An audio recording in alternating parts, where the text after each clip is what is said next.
Os irmãos podem abrir as suas Bíblias no texto que nós lemos. Salmo 119, nós vamos continuar e, com a graça de Deus, findar hoje a nossa reflexão sobre esse tema do avivamento. Nós vamos fazer isso nessa parte, passeando aí pelo Salmo 119 e observando como a palavra de Deus nos ensina sobre despertamento. Então nós temos construído algumas descrições do que significa avivamento e quais são as características do avivamento. Nós nos detemos em 3 características em especial: arrependimento, humildade e obediência, embora nós observamos outros temas que são ligados a esse, como nós expressamos arrependimento, como nós expressamos humildade, como nós expressamos obediência. Essa temática do despertamento está ligada ao fato de nós sermos cristãos, sermos nova criatura, a nossa súplica, o nosso anseio, a nossa esperança, a nossa vitalidade, a nossa confiança, o nosso contentamento. Tudo isso está interligado. Talvez a intensidade disso é o que descreve melhor o que seria o avivamento. Nós pontuamos de forma muito especial sobre a oração, é o meio pelo qual, é o canal por meio do qual o Senhor despeja, derrama de forma mais vigorosa o seu Santo Espírito. Essa linguagem ela é muito observada em livros, literaturas, sermões sobre avivamento. Quando é suplicado ao Senhor que o Senhor derrame o seu Espírito. Se nós não compreendermos, talvez nós não vamos entender o significado disso. É o agir revigorador e intenso do Espírito Santo de Deus que nos leva a buscar o Senhor. Então, quando nós observamos autores, pregadores, suplicando para que Deus derrame o seu Espírito, isso não quer dizer que o Espírito do Senhor não esteja operando no crente, na igreja ou nessa terra, mas é uma súplica para que isso seja evidenciado de uma forma ainda mais intensa, mais vigorosa. Então, quando os irmãos observarem alguns livros, alguns autores falando dessa forma, Senhor, derrama vertiginosamente, copiosamente o teu Santo Espírito, ó Deus, para que nós contemplemos intimidade com o Senhor. Então, quando os irmãos observarem isso, os irmãos vão entender que o que está sendo suplicado é para que o Espírito Santo seja visto de uma forma mais intensa, clara, quase que graficamente nessa relação que nós temos com o nosso Senhor e para que nós sejamos dominados pelo Espírito Santo de Deus ao ponto da carne não ser vista, como se fosse um prenúncio vigoroso da glorificação, onde o pecado não é visto em nós naquele instante, naquele momento, mas o agir do Espírito Santo de Deus seja visto intensamente. Então, é uma antecipação do porvir. Talvez dessa forma nós compreenderíamos o que significa avivamento. É uma porção especial de Deus antecipando o porvir e um prenúncio dessa realidade glorificada, onde nós desejaremos nada mais, nada menos do que o Senhor e intimidade com Ele. Então nós observamos algumas características. A oração sempre foi o meio através do qual Deus respondeu com avivamento. Deus responde a homens e mulheres que oram. Esses despertamentos acontecem no âmbito individual, mas também no âmbito corporativo, tanto em igrejas como comunidades, como cidades, como grandes territórios, onde é visto o poder do Espírito Santo de Deus agindo de uma forma impressionante. Nós observamos que Deus tem outros meios de despertar. Um desses meios é a disciplina corretiva. Essa forma de ver a disciplina não é somente a formalização da aplicação da disciplina por parte da igreja, mas todas as tribulações, todas as dificuldades, todas as angústias, todos os problemas são meios através dos quais o Senhor nos chama para buscá-lo, seja renúncia, seja carência de alguma coisa, seja desemprego, seja enfermidade. Todas essas dificuldades são como disciplinas do Senhor para que o Senhor nos busque. É por isso que essa linguagem, como nós observamos ali no autor de Hebreus, no capítulo 12, ele observa essa disciplina como o derramado sangue impuro, para que nós sejamos preenchidos com sangue novo. É por isso que, nesse contexto, nós observamos a luta contra o pecado. É daí, então, que nós percebemos o quão frágeis nós somos, carentes, pequenos, necessitados, nós não conseguimos agarrar nada com as nossas mãos, esse mundo tira, essa carne despeja, tudo que nós temos em nossas mãos se corroem, simplesmente. Então, todas essas dificuldades que nós observamos são como disciplina do Senhor, à luz da onipotência divina, do ser de Deus todo-poderoso, todo-suficiente. Então, nada acontece conosco se não for a sua intervenção. E o Senhor não brinca com os seus filhos, o Senhor não se agrada com o sofrimento dos seus filhos. Então, é um processo de purificação da parte de Deus. Nós refletimos sobre o fato de que a nossa fé sempre mostra algo. Nós recebemos a fé para fazer alguma coisa. Isso significa glorificar a Deus com toda intensidade em tudo que fazemos. É por isso que Paulo, quando escreve aos Romanos, ele diz que qualquer coisa que seja feito não por fé é pecado. Ou seja, qualquer coisa que seja feito não para a glória de Deus, não para a exaltação de Deus, não para o engrandecimento de Deus é pecado. Isso acontece inúmeras vezes, irmãos, quando nós tiramos Deus de cena e nós passamos a ser o foco. Quando nós tomamos uma decisão pensando em nós mesmos, quando nós resolvemos um problema pensando em nós mesmos, quando nós realizamos um sonho, uma compra, fazemos algo pensando em nós mesmos, isso significa dizer que naquele instante nós colocamos Deus de cena e nós não contabilizamos as realidades espirituais. Então, o avivamento é a intensificação disso.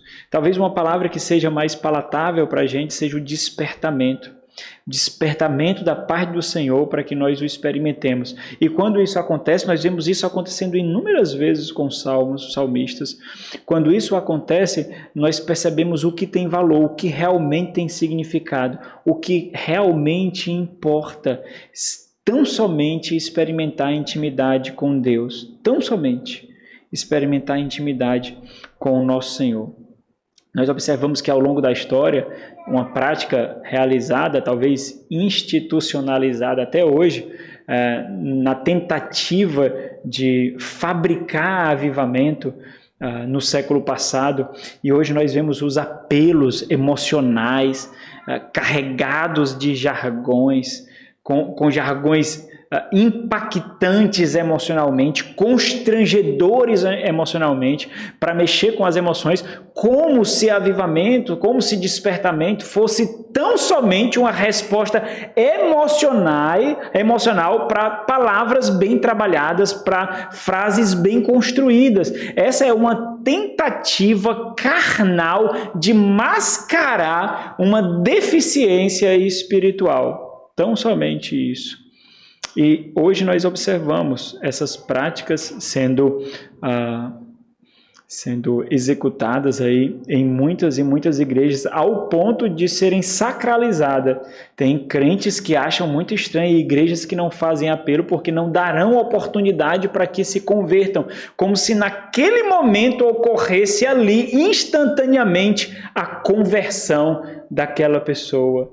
E naquele instante o nome daquela pessoa fosse escrito no livro da vida. Isso faz com que nós tenhamos muito crentes como analfabetos bíblicos funcionais, em que as Sagradas Escrituras expressamente ensina algo e condena algumas coisas, mas mesmo assim não é visto. Avivar, então, não significa afeições desenfreadas e não pastoreadas, significa ter as nossas afeições movidas e motivadas, não por profissionais de lágrimas, mas pela exposição fiel da palavra de Deus. Essa é a busca, a exposição fiel da palavra de Deus. Não existe avivamento à parte da palavra de Deus.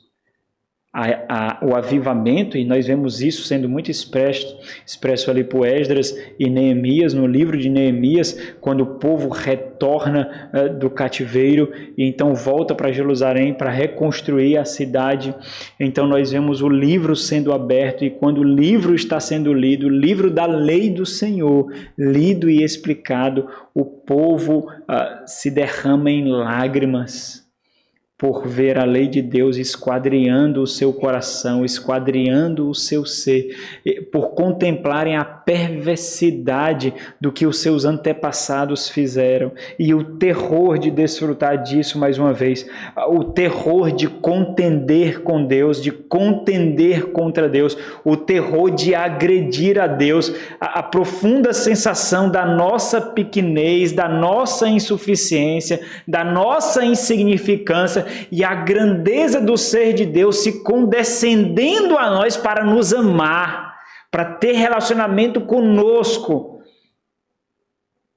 perdoando pecados que nos causa profundo prazer, quando deveria causar arrependimento. Então, diante disso, como nós poderíamos descrever, com outras palavras, de outra forma, o avivamento? Talvez nós poderíamos descrever o avivamento como o experimentar profundo da dependência de Deus, confiando radicalmente da fidelidade da sua palavra. É a profunda experiência de dependência de Deus e confiança radical na fidelidade da sua palavra, não na fidelidade das nossas emoções. Os irmãos, observam que nós confiamos, parece que as nossas emoções são fiadores fidedignos da verdade. Isso acontece quando nós desprezamos a palavra de Deus imutável, inerrante, e nós confiamos no que as nossas emoções ditam a nós. Então nós temos claramente as Sagradas Escrituras afirmando que o Senhor não nos desamparará, que nenhuma ovelha, o que nós somos, será arrebatada das suas mãos, e quando nós somos atingidos por provadores providenciais, que são os problemas, as perseguições, as angústias, então nós nos submetemos às nossas emoções, confiamos nas nossas emoções e somos subjugados por nossas emoções, porque as nossas emoções dizem assim: você morrerá, você perecerá, você fraquejará, você definhará, você não aguentará, você não suportará. E nós fazemos o quê? O que dizes é certo. É mesmo, não aguentarei. Então, parece que nós colocamos em alto nível as nossas emoções, quando deveria ser o contrário. Nós olharíamos para a carne falando, para Satanás nos tentando, e nós mandaríamos ele calar a boca, mortificaríamos a nossa carne e olharíamos para a palavra de Deus e diríamos: o que tu dizes é verdade. Chorando e gemendo confiarei. Não entenda confiar em Deus com heroísmo cristão, irmãos. Nós confiamos em Deus chorando. Não entenda um absurdo que choro é o oposto da confiança em Deus. De que gemido é o mesmo que murmuração e o oposto da confiança em Deus. Não faça isso. Você vai colocar um jugo muito pesado sobre você. Nós confiamos em Deus chorando. Nós confiamos em Deus com honestidade radical. falando de fato que a nossa alma está apegada ao pó, que nós estamos na antessala da morte, que estamos ouvindo a morte batendo a porta. Nós confiamos assim. Nós aprendemos isso com os salmistas, irmãos. Mas o grande problema é que, por entender que o avivamento, o despertamento é apenas uma carga emocional diferenciada, nós então colocamos emoção contra emoção. Então, se o despertamento é emoção e o choro é uma emoção, um contradiz o outro. Então, nós não podemos desfrutar de um e do outro ao mesmo tempo. E aí nós fazemos questão de transparecer uma imagem daquele crente que tudo vai dar certo. Ou coisa chata é esse crente que tudo vai dar certo. Eu vou dizer. É um cara chato mesmo. É chato. Porque quando você tenta conversar com uma pessoa assim, exercitando aquilo que nós aprendemos com os salmistas nas Sagradas Escrituras, sendo honestamente claro, você diz, olha, tá difícil, cara. Tá difícil. Tá difícil. O negócio lá em casa, Satanás parece que tem cirandado o meu lar ultimamente. E os efeitos disso têm sido percebidos. E eu já perdi algumas vezes essa batalha. Eu já perdi. E aí o crente ou a crente em que tudo dá certo acaba jogando um balde de água fria em você, dizendo assim, que é isso, papai? Você tem Deus, tem tudo. Que moleza é essa? O importante é estar em Cristo. Não fraqueja não, você está em Cristo, então você tem tudo. É isso que importa. Bola para frente, rapaz. Deixa de besteira. O negócio é continuar em Cristo e seguir firme. Olha aí. Então você busca um cúmplice e encontra um algoz. Você busca um irmão e você encontra um julgador, com palavras mansas, com palavras suaves, mas é isso que nós encontramos. Então, muito cuidado vocês para não acharem que despertamento é tão somente uma disposição emocional, cujo outras disposições emocionais subjuga essa. Nós observamos aqui, diante da leitura da lei de Deus, Neemias, o que foi que o povo fez? Chorou e gemeu. Chorou e gemeu. Chorou e gemeu. Então, posto isso, vamos observar o Salmo 119, que ele nos ensina sobre o despertamento. O Salmo 119 é um belo hino à lei de Deus. Nós já expusemos todo o Salmo 119 aqui. O tema da série foi Novas Criaturas Amam a Lei de Deus. O Salmo 119 é uma profunda e intensa declaração de confiança e descanso na imutável, infalível e inerrante Palavra de Deus. Nós não temos muitas informações sobre o Salmo 119, todo o contexto que ele envolve, a não ser aquilo que nós vemos nos próprios versículos. Mas nós vemos muito para intensificar o seu ensino. Primeiro, nós sabemos que o salmista do Salmo 119 é um jovem. Então, ele troca a volatilidade das paixões da juventude pela dependência e confiança à lei de Deus. Ele poderia, então, dar vazão à sua volatilidade juvenil e se desgarrar de Deus, mas não é isso que ele faz. Ele troca isso pela dependência da lei de Deus, da palavra de Deus. Nós vemos isso no versículo 9, nós vemos isso no versículo 100. É um jovem aqui. Claramente também nós percebemos, por inúmeros versículos do Salmo 119, que esse jovem crente está passando por profunda angústia. E as palavras que ele usa quase que imprimem uma cena diante de nós. Ele passa por angústia, por abandono, por perseguição. Olha o versículo 25 do Salmo 19, diz assim, a minha alma, como eu fiz referência, a minha alma está apegada ao pó. Vivifica-me segundo a tua palavra. Se a gente entender que a alma é algo imaterial, que está apegado a algo material, como é que funciona isso? Algo imaterial, que é a alma, está apegada a algo material. Ele está descrevendo aqui o fato de que o seu vigor está se desvaindo. Aquilo que lhe dá vida, ânimo, que o liga a Deus, está escorregando por entre os seus dedos, está diluindo. Ele está experimentando antecipações de morte. Olha aqui, talvez se eu descrevesse em algum momento de angústia para vocês isso, talvez vocês pensariam que eu me desviei, que eu fraquejei. Não é? É sim, sem sombra de dúvidas. Talvez seja por isso, irmãos, que nós não sejamos tão honestos uns com os outros.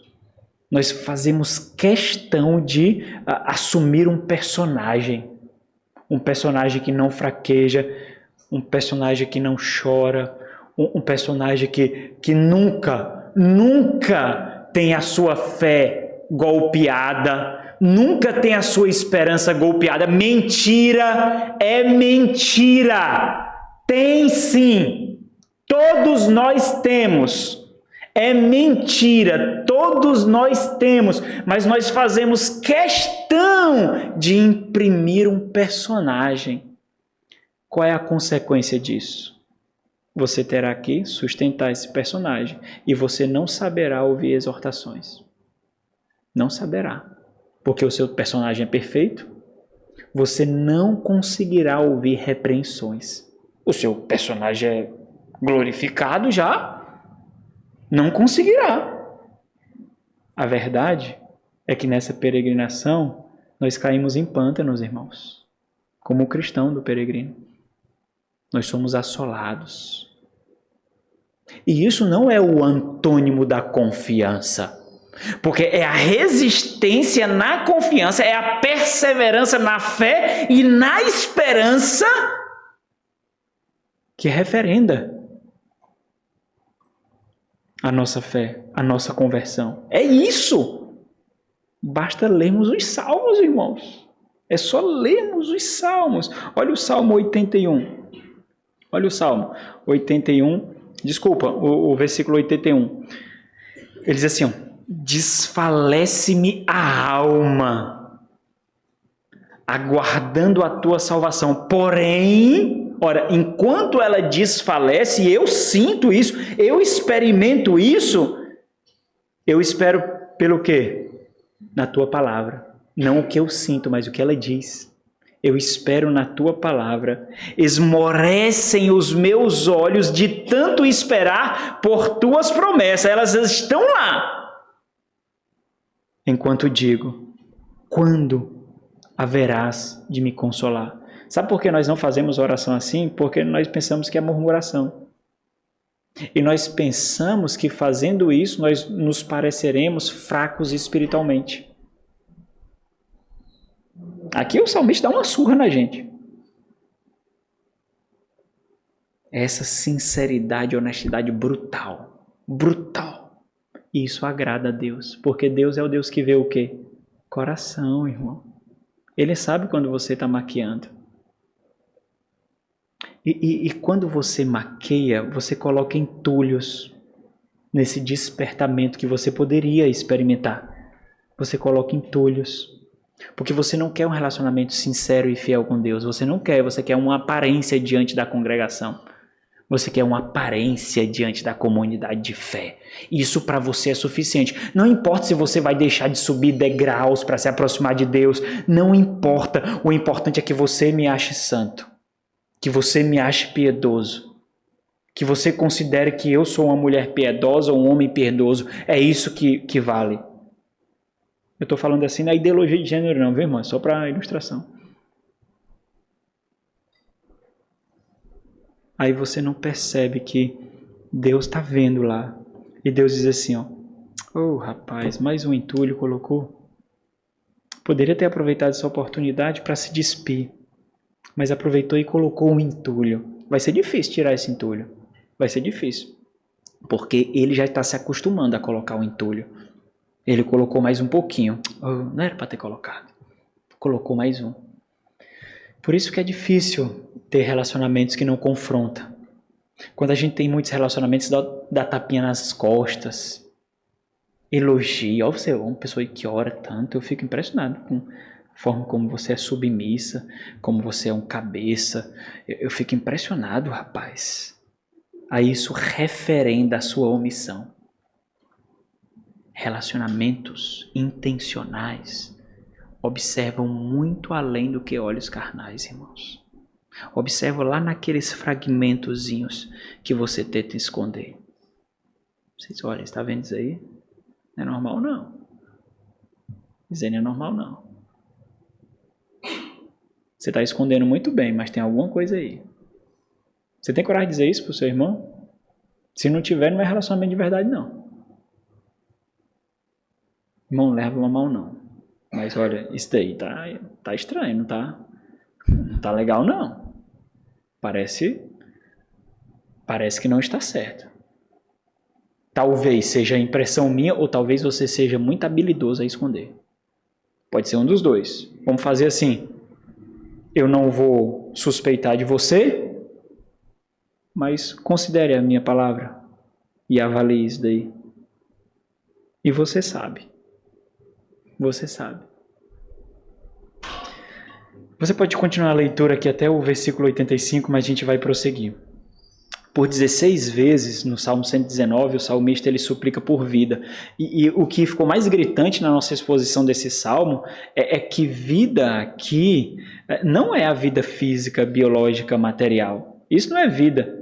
Porque imagine, ele está passando por angústias, perseguições, abandonos, ele está completamente isolado, sua cara ao pó, experimentando ali os prenúncios da desgraça. Então ele percebe que a vida dele é como um pó. A vida dele, ele se encontrará com o abismo. O Sheol será o seu destino, isso é fato, ele percebeu isso. Mas o ponto é que a vida dele é o relacionamento vivificante dele com Deus, é fé, é vida espiritual, e isso ele não pode perder. Então, entenda isso, por mais que ele perca a sua vida física, a sua vida espiritual não é uma opção. Não é uma opção. É por isso que ele se despe de tudo, tira a roupa todinha. Tudo. E é por isso que ele é tão realista, tão claro, porque nesse momento não dá para brincar. Não dá.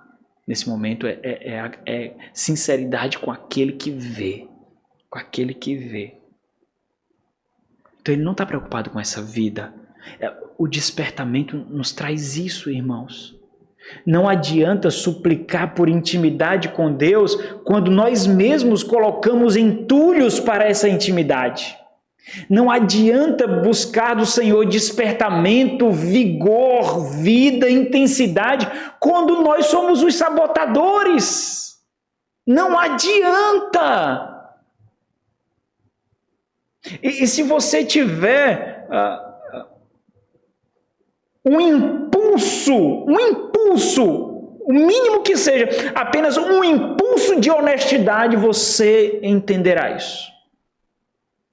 Nós estamos num mundo de igrejas, numa cristandade que são profissionais de falsificações, seja de forma integral ou seja com migalhas, com parcelas. Mas nós falsificamos, todos nós falsificamos alguma coisa. Falsificamos nossas emoções, falsificamos os nossos ânimos, nós falsificamos. Isso é fato. Tão certo como todo mundo aqui luta contra o orgulho. Isso é fato. Nós falsificamos. Em alguma medida nós falsificamos. Sabe por que nós fazemos isso? Porque nós gostamos de como nós somos vistos. E quando isso acontece, Deus não vem. O Espírito Santo não é despejado vertiginosamente. Não é. Não é. E nós não teremos mais do Senhor. Não teremos. porque nós gostamos do que essa falsificação faz brotar para nós. Olha o versículo 71. Para o salmista aqui, ter vida equivale então a ter intimidade dependente de Deus. Foi-me bom ter passado por aflição. Você já disse isso? Foi-me bom ter ido para o leito de hospital. Você já disse? Foi-me bom ter essa doença. Foi bom ter passado por essa dificuldade no parto. Foi bom ter perdido o emprego. Você já disse isso? Tem coragem de dizer isso? Sabe por que nós não dizemos isso? Porque nós não aproveitamos. Não aproveitamos. Nós não aproveitamos. Agora, olha, ele está passando agora. Olha a percepção dele. Porque a aflição descortinou o que ele antes não via. Foi a aflição que fez isso. A aflição foi o acesso para o que antes ele não via. Para que aprendesse os teus decretos. É o Senhor, Deus. Tudo é o Senhor. A tua mão move o mundo. Os teus lábios decretam tudo.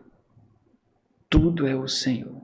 Algo ainda mais interessante é perceber que, segundo o salmista, ser vivificado significa ser tomado pela santa palavra de Deus. Olha o versículo 50, quando ele diz: o que me consola na angústia é isto.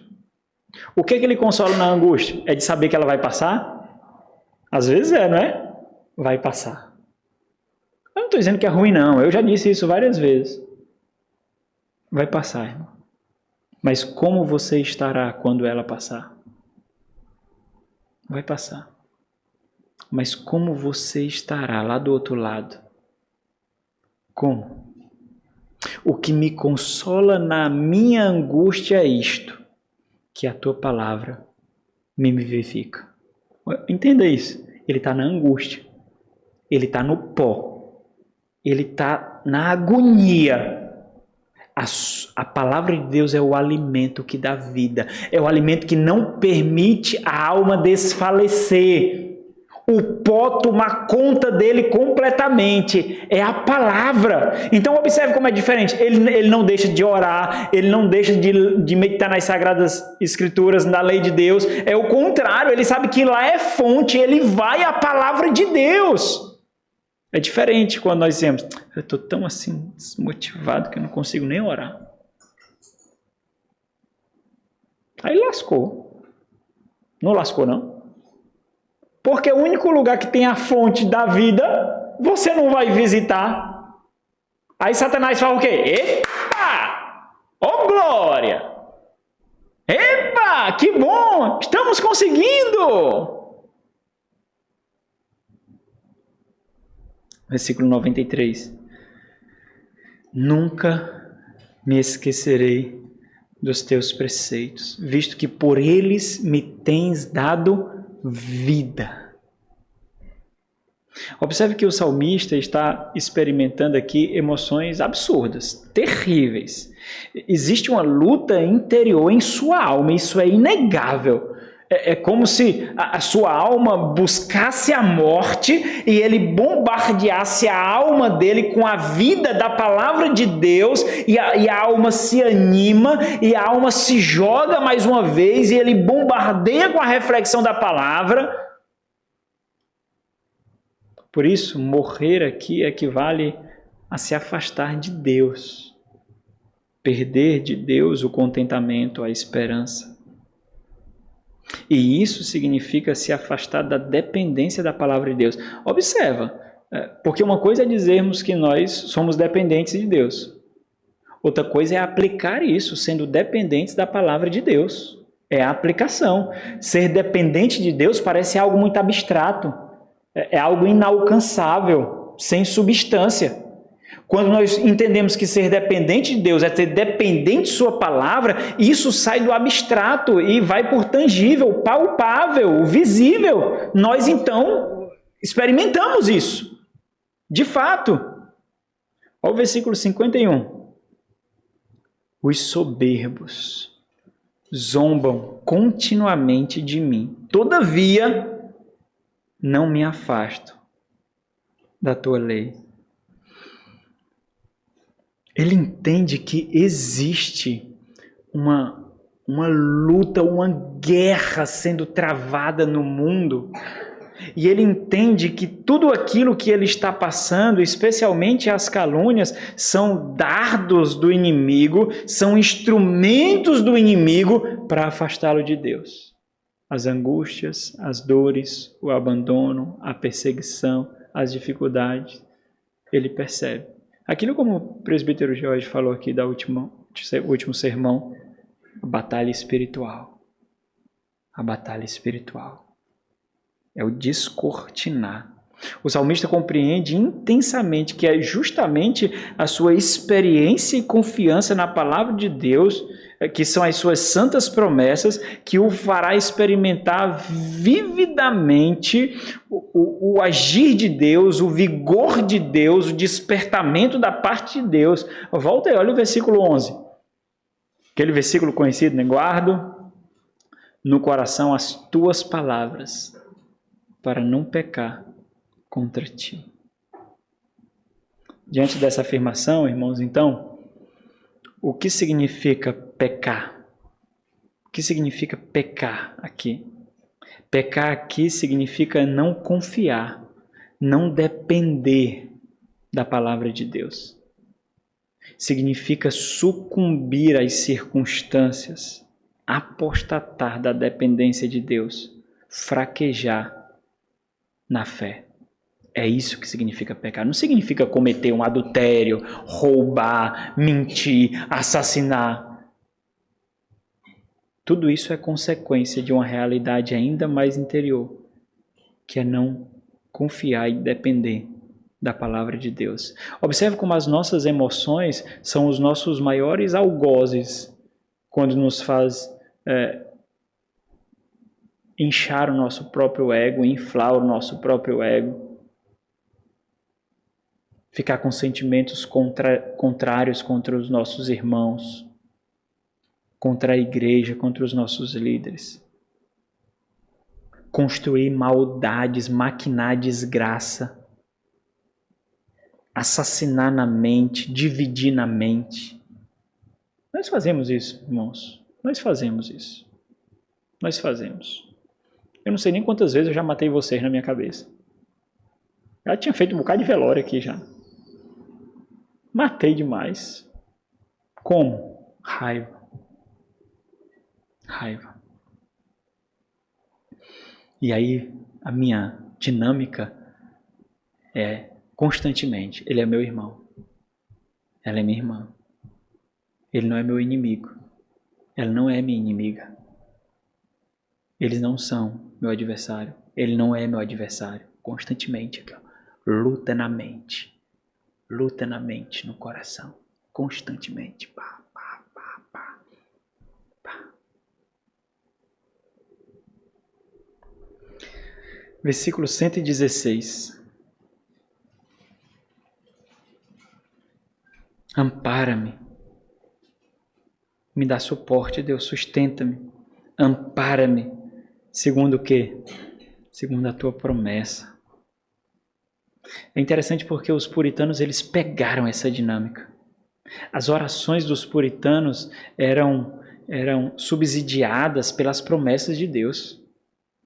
Eles suplicavam olhando as promessas de Deus. As orações dele eram tão vigorosas, tão enfáticas, tão intrépidas, tão audaciosas, não por causa deles, mas por causa de Deus que fez a promessa. Foi tu que disses, Deus. Sabendo que eu sou lixo, sabendo que eu sou nada, sabendo que eu sou insignificante, mas ainda assim tu disses isso, então faz, ó Deus, então faz segundo a tua palavra, Senhor. Ampara-me segundo a tua promessa, para que eu viva. Não permitas que a minha esperança me envergonhe. Olha aqui. parece uma pitada de dúvida, não parece não? Não parece? Mas não é. Sinceridade de uma criatura caída e fraca. Ele não está dizendo que vai ser envergonhado, mas ele sabe que corre o risco por causa dele.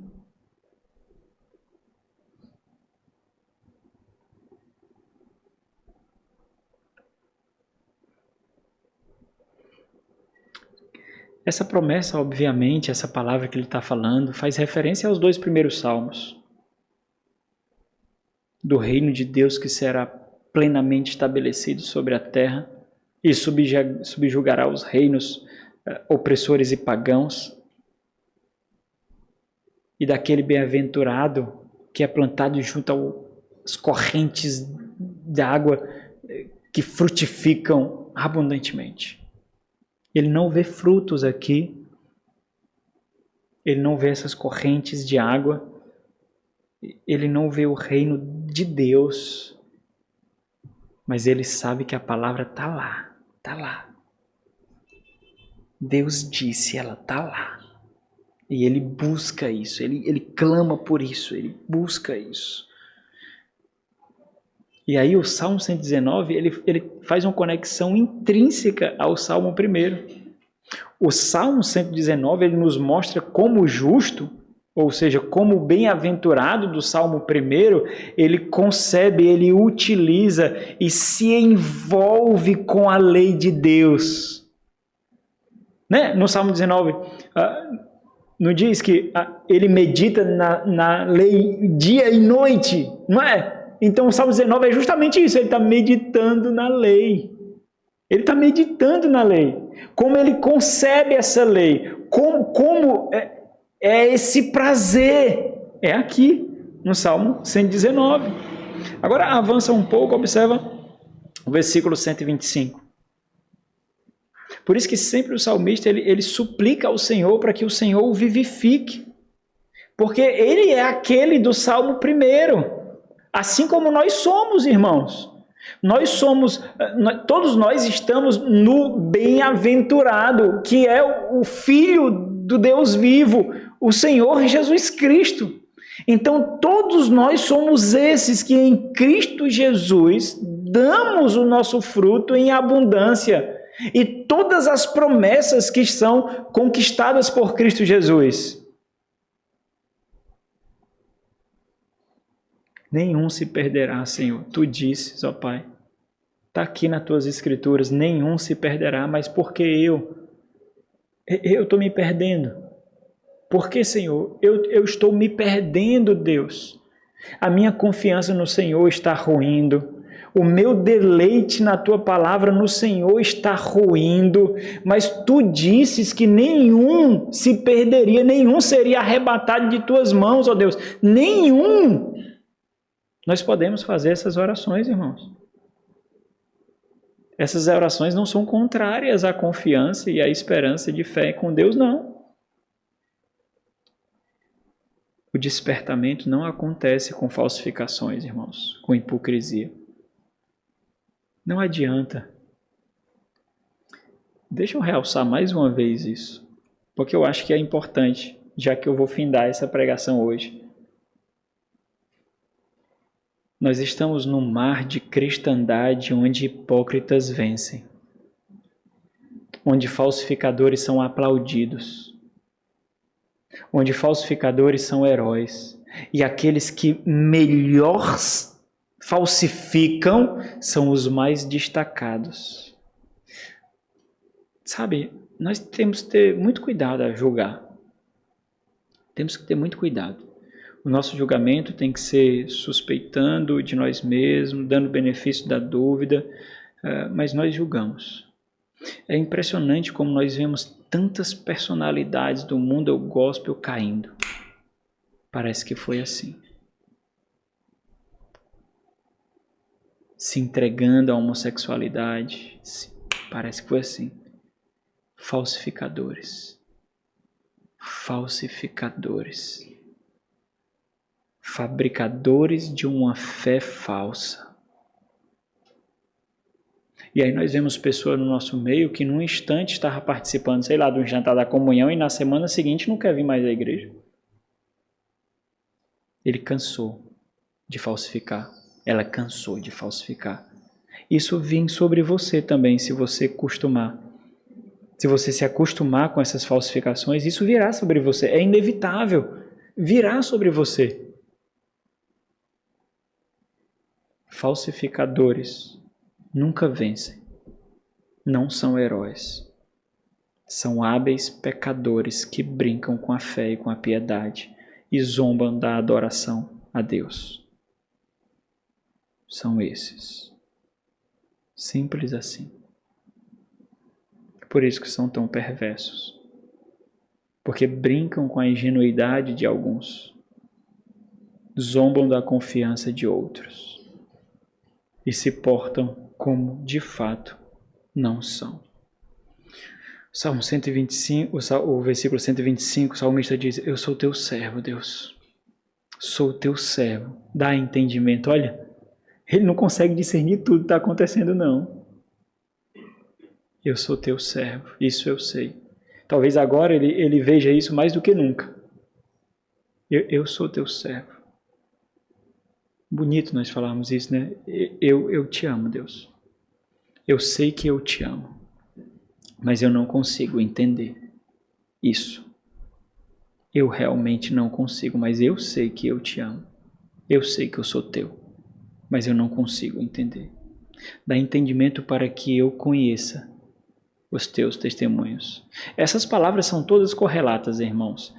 Testemunhos, desígnios, promessa, palavra, mandamento, lei, são todas palavras correlatas, paralelas, intercambiáveis, cada um mostrando aspectos diferentes da lei de Deus. O versículo 130 diz assim: a revelação das tuas palavras esclarece e dá entendimento aos simples. É importante perceber isso aqui, porque ao ler as Sagradas Escrituras, você não verás assim, essa angústia que estás passando é por causa disso e findará quando isso acontecer. Durante tanto tempo isso ocorrerá, então acontecerá isso. Não é assim.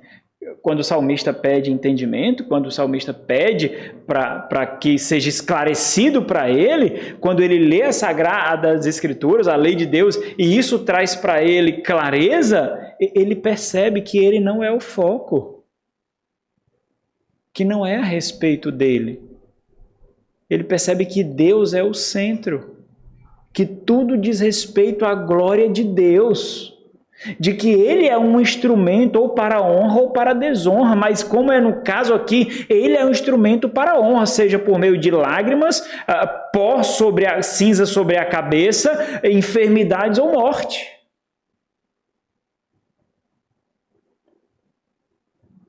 Versículo 169. Chegue a ti, Senhor, a minha súplica. Dá-me entendimento, segundo a tua palavra. Portanto, irmãos, olhando aqui através das lentes do salmista, nós aprendemos que ser tomado por vida, por despertamento, ser vivificado por Deus significa ter um profundo senso de inadequação para viver sem Deus. Não há vida sem Deus. Eu sou completamente inadequado para viver uma vida em que Deus não seja o centro. Não dá. Dê-me tudo.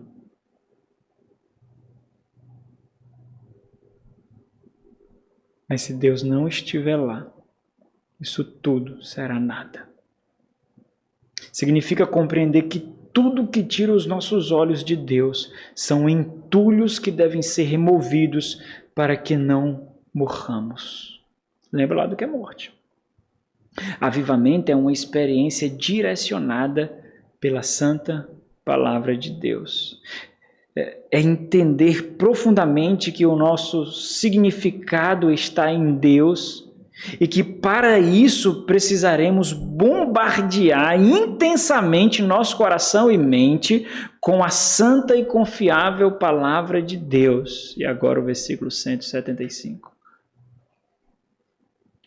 Viva a minha alma para louvar-te. Ajudem-me os teus juízos. Isso é avivamento.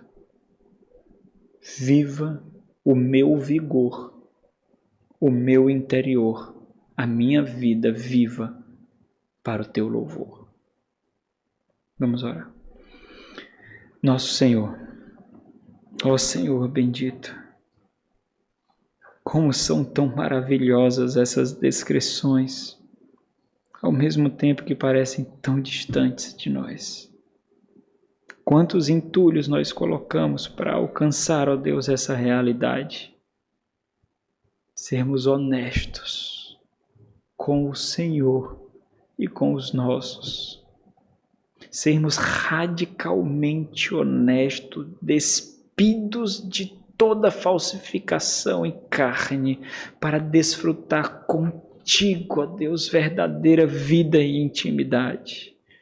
Não sermos subjugados ou exaltarmos as nossas emoções, mas sermos escravos da tua palavra e subjugarmos os algozes emocionais que esse mundo infringe contra nós. Oh Deus, concede-nos essa graça, meu Pai. Nós suplicamos a Ti, ó Deus, concede-nos essa graça vigorosamente. Uma vida vivida diante de Ti para o Teu louvor, para a Tua glória e não para as falsificações de reputações, ó Deus. Oh, meu Deus. Se apieda de nós e nos concede essa bênção. Em nome de Jesus. Amém.